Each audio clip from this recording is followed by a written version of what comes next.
In the time of King Herod, after Jesus was born in Bethlehem of Judea, wise men from the east came to Jerusalem asking, "Where is the child who has been born King of the Jews? For we observed his star at its rising and have come to pay him homage." When King Herod heard this, he was frightened, and all Jerusalem with him. And calling together all the chief priests and scribes of the people, he inquired of them where the Messiah was to be born. They told him, "In Bethlehem of Judea, for so it has been written by the prophet. And you, Bethlehem, in the land of Judah, are by no means least among the rulers of Judah, for from you shall come a ruler who is to shepherd my people Israel." Then Herod secretly called for the wise men, and learned from them the exact time when the star had appeared.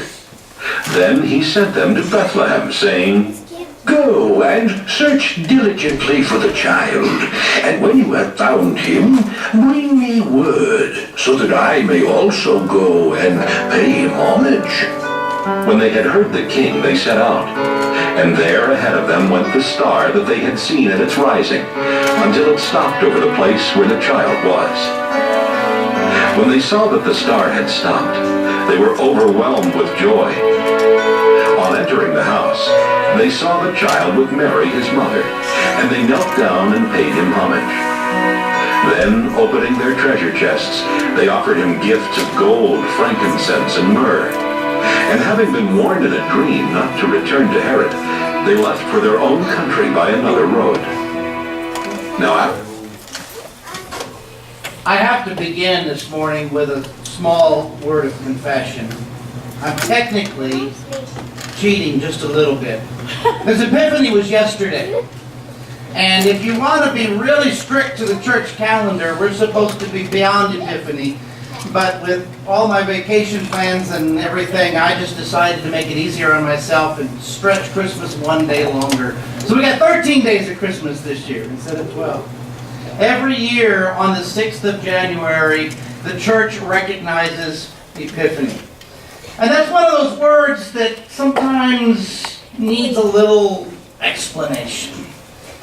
Now, if you look it up in the dictionary, and you see the word Epiphany with a capital E, it refers to January the 6th, the day on the church calendar when the church traditionally remembers the visit of the three kings, the Magi, however you want to look at it, to come and pay homage to Christ the Lord. They follow the star. That's Epiphany with a capital E. Epiphany with a small e frequently refers to just some sort of divine revelation where you see a sign or a clear understanding of God and God's presence. And that's why the words are manifest, because this was a sign that these three wise men from a great distance came to reveal or have God revealed to them.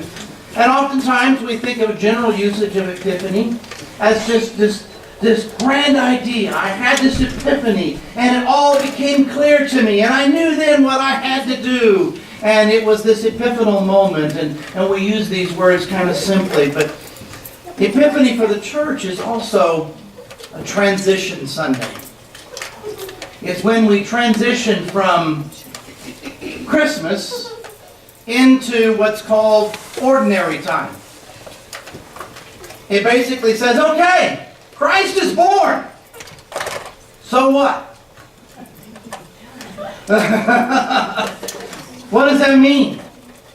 By this time, most people, unless you're at my house, have packed up our lawn decorations and so forth. We still got to do that at my house, but I've been a little busy the last week.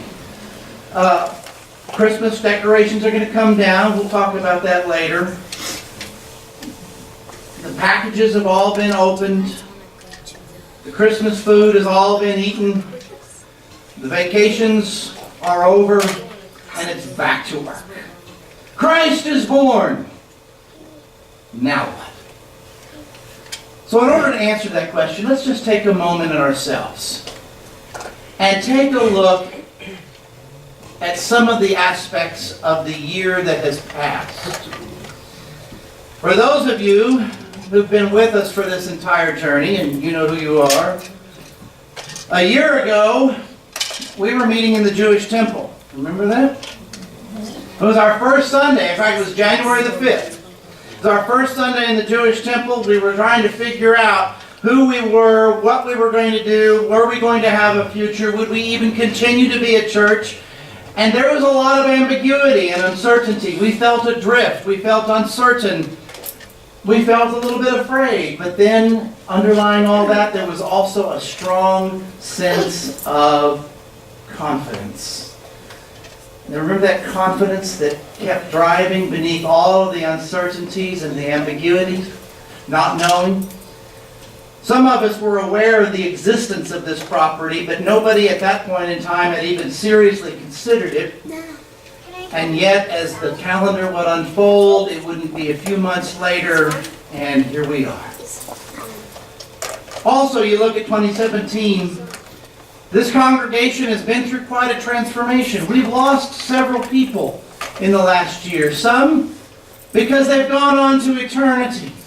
Precious, dear souls that mean the world to a lot of us. And we still grieve their passing, even though we celebrate that they are with Christ. Some have chosen, for their own reasons, not to continue with us on this journey. For they have found in their own life that God's call on their life does not involve this congregation, and it's taking them in different directions. So they've chosen to cut ties with the First Christian Church and move in a new direction that they see God leading them. And yet some of us have just stuck with it. We've reinvented the church. We've redesigned things. And in many ways, we're stronger than we have been in many, many years. It's certainly been a year of transition for this congregation. It's also been a year of transition for this country. It's the first year of the presidency of Donald Trump, which has brought with it all sorts of changes, some that people like, some that people don't like, and certainly changes that we have yet to fully understand. It's been a year of tremendous political transition and a resurgence within our country of notions of white supremacy and what it means to have free speech and what it means to speak for equality and justice or values or principles or faith. And these conversations in 2017 have escalated to the point of deadly violence and bitter division. This has been 2017, the year where we've watched hundreds of thousands of refugees become unsettled, where we've argued as a country about what it means to be America, what it means to have borders, and how those borders are to be treated. We've argued and fussed over how to deal with regimes such as North Korea and how to understand our own place in the world with regard to our influence in places like Israel or the Middle East or Europe or even right here at home. It's been a year of 3 unbelievable and unimaginable hurricanes. And I say again, I could never have really appreciated the devastation until I stood last week at St. Martin and saw massive buildings that looked like they'd been hit by military weaponry, not just wind. And then there's been the fires, last week's, what do they call it, cyclone bomb. I heard about it after I got back. We knew about it simply because that same storm system that just blew away the East Coast brought rain to Haiti. So the whole time I was in Haiti, we were just getting dumped on with rain. But I'd rather have the rain than all that ice. But it was still, that gives you the scope of that system. It stretched all the way down to Haiti and rained on us. The world that we live in today, the world with which we start 2018, is not the same world that we had even just a year ago. We stand on the precipice of a new tomorrow. We stand on the precipice, on the threshold of something that has yet to be unveiled, an epiphany that we have yet to see, and it is up to us to make the decision, how are we going to venture forward into life after the birth of Jesus Christ? I'm reminded of Hebrews, the 11th chapter, verse 1. You've probably all heard it. Now faith is the assurance of things hoped for and the conviction of things not seen. I want to ask you, when was the last time that you got in your car to go on a journey somewhere where from your driveway you could clearly see the destination? You're shaking your head no. In your mind you can envision it, but you can't see it. Tomorrow I have a training all day in Artesia, so I'm going to get up early and drive to Artesia. I know where I'm going when I get there, but I cannot see it. In fact, for the entire trip, all I can see is a relatively short distance in front of my face. And that's the struggle with journeys. We can have a conception of where it's going to end up, but we can't really see where we're going other than right in front of our face. And that's where we draw so much inspiration from these visitors from afar. Some call them the wise men. Some call them the kings. Some call them the magi. Whatever they are, whoever they are, there's so much ambiguity and uncertainty surrounded in their specific identities. It's left to a lot of interpretive speculation. Were they from Persia, modern-day Iran? Perhaps, probably, but we don't know for certain. Religiously, they were astrologers, which is fascinating when you consider that astrology was strictly banned by the Bible as being an immoral, evil religion. So already they have a couple of strikes against them. They're from over there, those Iranians. They're Persians. They're astrologers, which makes them categorically evil by the strictest interpretations of Jewish tradition and history. And they are coming because their religion showed them that there is a new king of this other religion. And from their visit, we can get 7 concrete ideologies or 7 concrete perspectives or practices from which we can stand to move forward. 7 of them. You might want to write these down if you got a pen and paper. You don't have to. You can ask me later and I'll give them to you. The first one is that these were men devoted to study. This is important. They were not content just to accept whatever. They committed themselves to studying their sacred text, to studying the stars, to studying the religion that they understood, to learn more about life, to learn more about their world. They were committed to study. They were not men who would simply take facts because some tweet said it was true. They were committed to study. And out of that fundamental concept of studying, they were able to see the patterns that were unfolding before them and interpret those patterns to mean something greater than what they could possibly have known without a life devoted to study. So our first principle is that we need to be devoted to study, always learning, always growing, always stretching that mind so that when the things become relevant around us, we have a fundamental basis upon which to understand and interpret them. But they weren't just committed to study. The second principle is they were committed to observation. They didn't just bury their noses in books so they could learn stuff, but they also put the books down so they could observe the world around them and make the connections between what they were learning and what they were seeing, what they were reading and what they were hearing, so that they understood the bigger picture around them.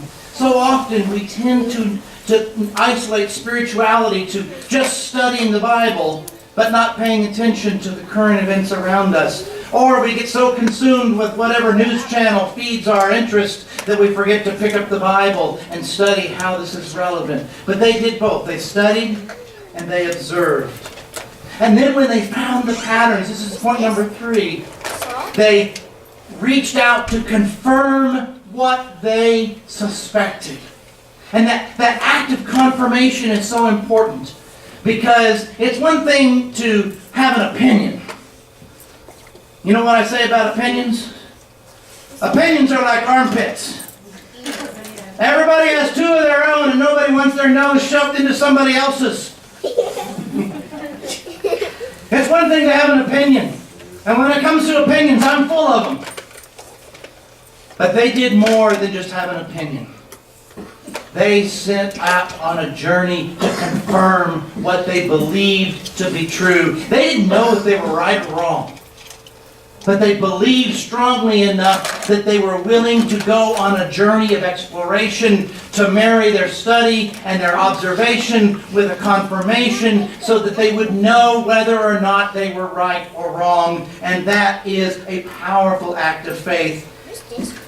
And along the way, number 4, they were not afraid to seek direction, because they understood, especially when they were in foreign territory, that they needed the guidance and the input of other people. People that were not like them. People that saw the world differently from them. How often do we seek to confirm our opinions with people we already share the same worldview? How many times do we seek to explore our opinions with people who see the world differently than us? But they went and they sought out Herod. And they sought to confirm with him. And ironically, they set into motion something that was potentially catastrophic, but at the same time, they got the answer they needed. They moved on. And then, when they got to Bethlehem and they saw the Christ child, this is number 5, you have to look at their response. It was one of awe and humility and joy and gratitude. They didn't go to Jesus Christ to tell him how to save the world. They went to pay him homage. They didn't go to Jesus Christ to figure out what kind of king he was going to be. They went to Jesus Christ to bow down before him and give him gifts. They went to Jesus Christ out of an act of prophetic loyalty. So their response is important. After we've studied and observed and then confirmed, what we need to do is seek direction. And when we find that which God is leading us to discover, our response of awe and gratitude and humility and joy is very powerful. And out of that response, then, they gave. They gave lavishly. And that lavish gift is worth noting, because we talk about the gifts of gold and frankincense and myrrh, like, yeah, we've always heard ever since we were a kid, gold, frankincense, and myrrh. Everybody knows that. The theological significance is often overlooked. Gold was the gift of a king. And it proclaimed Jesus' kingship over the world. Frankincense is symbolic of the gift of a priest.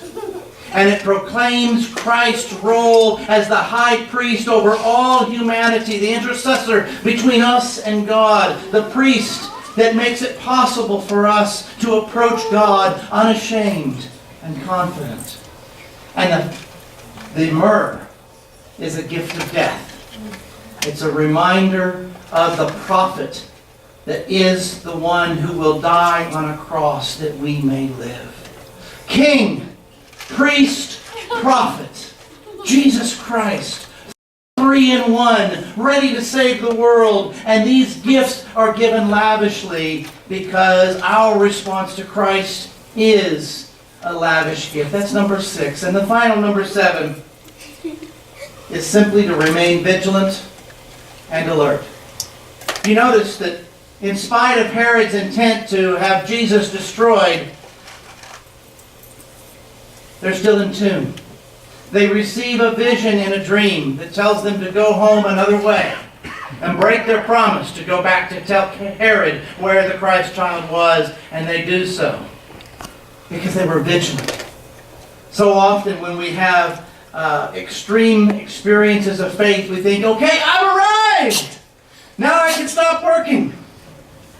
But they didn't. They repeated the cycle. Study, observation, confirmation, seeking more advice, responding with love and joy and gratitude and appreciation and awe and humility, giving lavishly, and repeating over and over again. I cannot sit here today and look into the future and say where any of us are going to be in 12 months. I can only see what's right in front of my face. But I do know this. We all have the power to achieve that which God is going to empower us to achieve. Whatever it is. To revolutionize this congregation, you better believe it. To heal the brokenness in our lives or in our relationships, it's there. Like you said, Kevin, to have the power to get off the bad path and back into a course with the Lord, it's there. The power to overcome addiction and to have a life that is free of the ravages that drug and alcohol addiction can do to destroy lives. The power to overcome the challenges of legal situations and quandaries that can break us down and make us feel miserable. The opportunities to embrace one another with a renewed sense of confidence and joy. It's all within our grasp. Our congregation is poised on a threshold of greatness in so many ways, and it begins right here in this room and spills out of these doors to touch a neighborhood that is longing for Christ-like connections. Not religion, but Christ-like connections. That relationship. The 3 kings proclaimed Jesus as king and priest and prophet. And we are the inheritors of that proclamation. So as 2018 dawns in our lives, let us go out of these doors and proclaim Jesus as king, Jesus as priest, Jesus as prophet, and, more importantly, Jesus as Lord. Thanks be to